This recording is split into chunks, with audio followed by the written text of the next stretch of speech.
নমস্কার। আবার এসেছি নতুন একটা ভিডিও নিয়ে। আজ এসেছি মেজার ব্রিজে মকর সংক্রান্তি মেলাতে। আমরা এখন আছি ব্রিজের ওপরে। মেলাটা হচ্ছে নিচে, ব্রিজের নিচে। আমরা এখন যাব নিচে, যাওয়া যাক।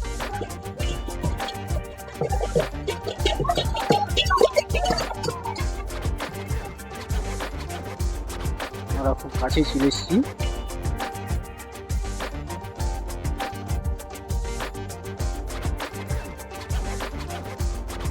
আমরা নিচে চলে এসেছি।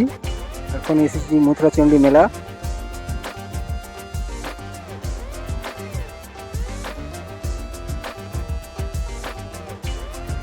মথুরাচণ্ডী মেলা থেকে দেখতে পাচ্ছি ভীষণ ভিড় হয়েছে।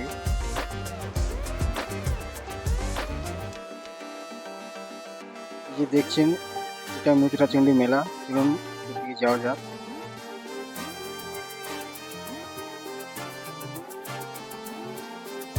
মেলাটা খুব সুন্দর সাজিয়েছে।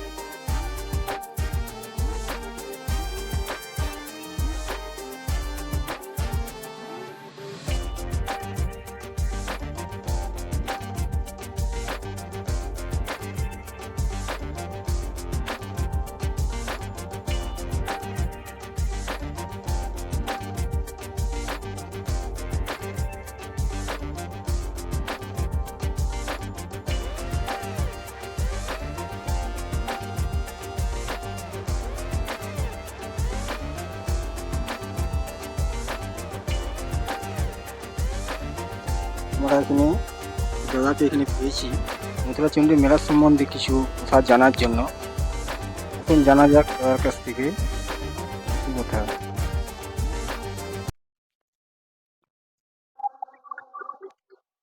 আমার নাম গৌতম চৌধুরী।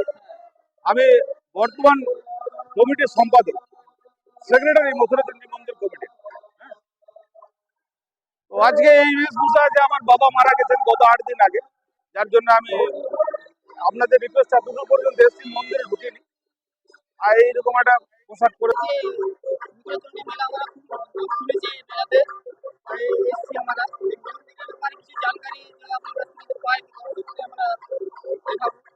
এই মায়ের পুজো দীর্ঘদিন ধরে হচ্ছে এবং পরাধীন ভারতের সময় থেকে, ব্রিটিশ শাসনের সময় থেকে এটা হচ্ছে পুজোটা।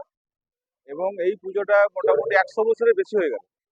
হ্যাঁ, সেই সময় এতটা ছিল না, জমজমাট পূর্ণ ছিল না, তখন ছোট আকারে হতো। কিন্তু সময়ের সাথে সাথে এটাও পরিবর্তন এসেছে, আজকে এই আকার নিয়েছে। এবং এই আমাদের এই মায়ের পুজোটা 3 দিন ধরে হয়। হ্যাঁ, মকর সংক্রান্তির দিনে শুরু হয়, পয়লা মাঘ এবং 2রা মাঘ শেষ। ঠিক আছে। এই মেলার ঐতিহ্য হচ্ছে এইসব, যেমন মেলাতে হয় নাগরদোলা আছে, নানা রকম সব খাবারের স্টল আছে, কিছু বড় ধরনের দোকান আছে। আর আমাদের যেটা সাংস্কৃতিক মঞ্চ রয়েছে, সেখানে ট্রেডিশনটাকে আমরা ধরে রেখেছি। সেখানে কবি গান, কীর্তন গান এবং বাউল গান, এইগুলো পরম্পরা। হ্যাঁ, এটা আমাদের একদম পূর্বপুরুষ ধরে চলে আসছে আর কি। মানে পূর্বসূরীরা যারা ছিলেন তারা এটাকে শুরু করেছিলেন, আজও আমরা এটাকে চেঞ্জ করিনি। এইখানে এই ট্রেডিশনটাকে আমরা বজায় রেখেছি। আর এই মেলাটার একটা সুরক্ষিত এইটা হয়, এখানে পুলিশ এবং প্রশাসন এবং আমাদের যে কমিটি আছে, এরা সাংঘাতিক ভাবে একটা প্রোটেকশন দেয়। মানে আজকে আমরা সাধারণত ভিড়টাকে এড়িয়ে চলার চেষ্টা করি, এইখানে সেইটা আছে। আপনি এইখানে 10টা 10:30 পর্যন্ত মহিলারা থাকে, আসে মেলা দেখে। এবং আজ পর্যন্ত রেকর্ড নেই যে কোনো মহিলার গায়ে কেউ হাত দিয়েছে বা কেউ শাড়ি ধরে টেনেছে। প্রচুর লোকজন আসে এখানে, আমাদের 3 দিনে লক্ষাধিক মানুষ আসে। হ্যাঁ, 1 লক্ষের বেশি মানুষ আসে 3 দিনে। সেটা আপনারা বুঝতে পারবেন, সকাল থেকে একই রকম ভিড় দেখছেন আপনারা। তো এইখানে আমাদের এবং সিসিটিভি আছে। গত লাস্ট 10-12 বছর ধরে আমাদের সিসিটিভির আওতায় গোটা মেলাটা আনা হয়েছে। সেটা মনিটরিং হচ্ছে, কোথায় কি হচ্ছে না হচ্ছে, এই সুবিধাগুলো আছে এখানে।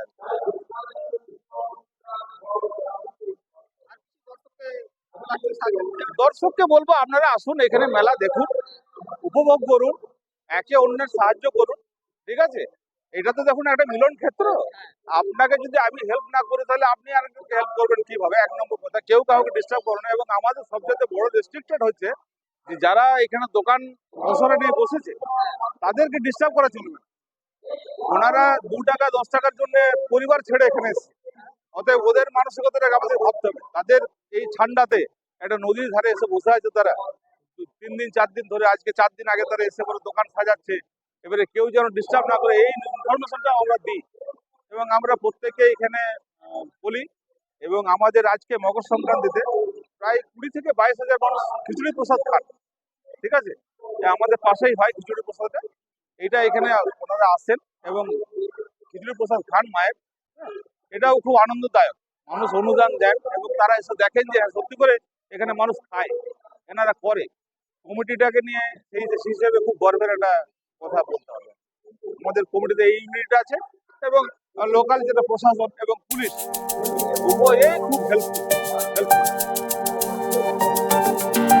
মূলত এটাই